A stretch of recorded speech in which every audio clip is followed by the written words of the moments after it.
5 अगस्त को उत्तराखंड के उत्तरकाशी के खीरगंगा गांव से एक दर्दनाक खबर आई। बाढ़ और भूस्खलन के कहर ने कम से कम 5 लोगों की जान ले ली और 50 से ज्यादा लोग लापता हो गए, जिसकी संख्या बढ़ भी सकती है क्योंकि हादसे में पूरा का पूरा गांव मलबे में तब्दील हो चुका।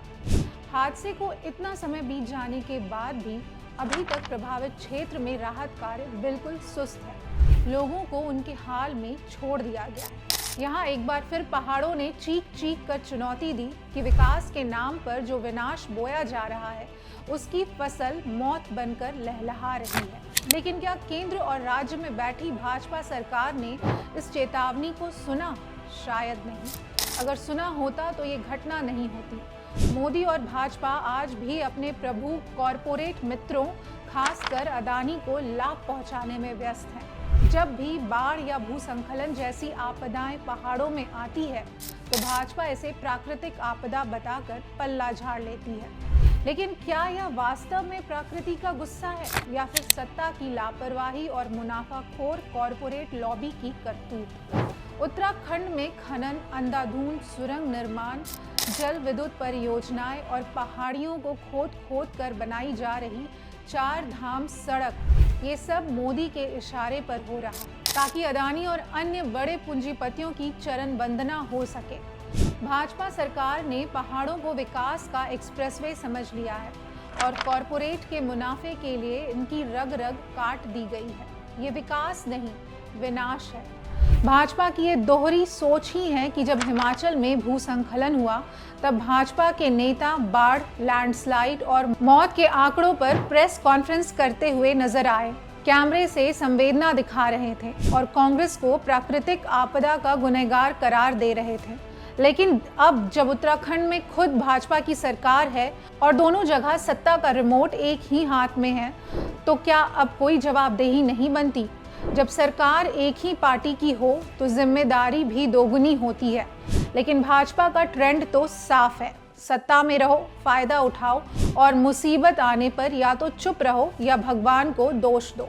केंद्र सरकार द्वारा अदानी समूह को दी जाने वाली परियोजनाएं किसी रहस्य से कम नहीं है, चाहे वो बंदरगाह हो, हवाई अड्डे हो, बिजली उत्पादन हो या खनन। हर क्षेत्र में अदानी को एक तरफा फायदे दिए जा रहे हैं। अदानी समूह को यहाँ खुली छूट मिली है।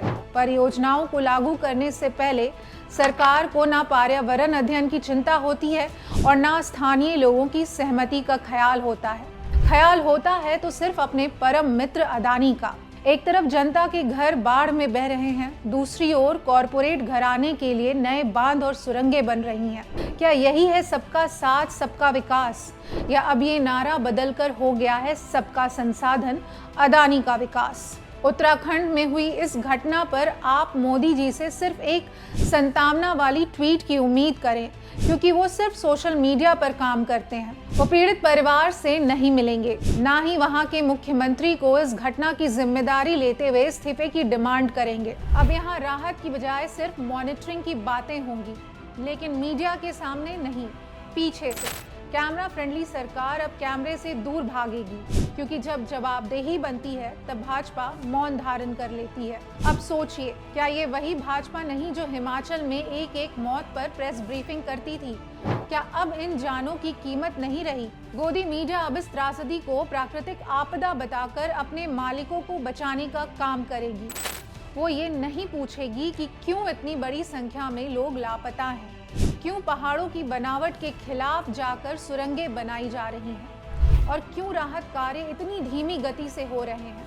अगर यही घटना किसी कांग्रेस शासित राज्य में होती तो अब तक एंकर स्टूडियो में चीख चीख कर सरकार को गद्दार साबित कर चुके होते।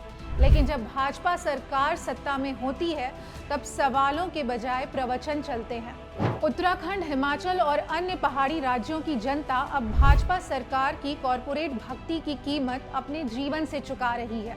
वोट विकास के नाम पर लिए जाते हैं, लेकिन विकास सिर्फ एक ही आदमी के लिए होता है। डबल इंजन की सरकार सिर्फ अदानी के फायदे के लिए दौड़ रही है। इसीलिए हम ये कह सकते हैं कि उत्तराखंड की बाढ़ कोई प्राकृतिक आपदा नहीं, एक सुनियोजित सरकारी कॉरपोरेट सांठगांठ का परिणाम है।